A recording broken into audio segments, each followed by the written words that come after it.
जिल्ला फरायसा आफादनि बिथोन बायदियै आसाम नाङैनो जि बनजा थानाय हाबाफारि बेखौ खालामनाय जादों।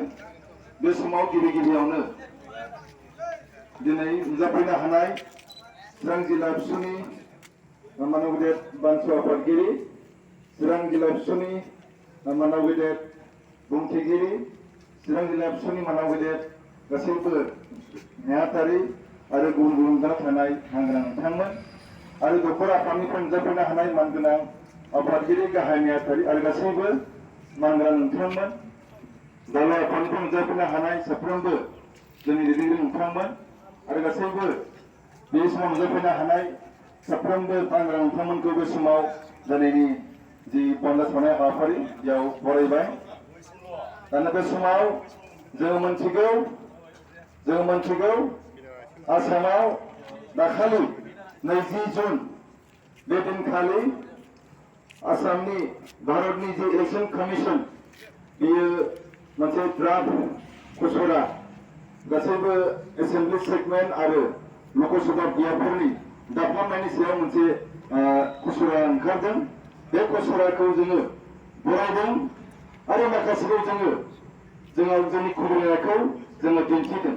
मानो होनोब्ला दिनै जोङो नुबाय जे उदालगुरि लकसभा बियाब जानो लागामोन मोनद' बिटिआरनि सिङाव थानाय एसेम्बलि एलएसिफोरजों लानानै, नाथाय जोङो दिनै नुनो मोनबाय बे उदालगुरि लकसभा जानो लागा जाय समस्थिया दिनै ड्राफ्टआव ओंखाराखै बा खसराव ओंखाराखै। बेनि थाखायनो बेखौ खुदै सारनानै दिनै बे सिङाव सारनाय लोगोसे बिटिआरनि सिङाव दायो गोदानै 15था एसेम्बलि एलएसि मोननो हादों। बेखौ सिगांनि बायदिनो मोनद'ल' नोङो एसटि हिसाबै दोननानै बाखि गासैबो नोङो जेराव दोनजोबदों 19थाखौनो। बेखायनो जोंनि डिमान्डआ दिनै बेनो मोनद'निफ्राय मोनस्निथा माने 10था एसटि रिजार्भ खालामनांगौ नैबे दाबि।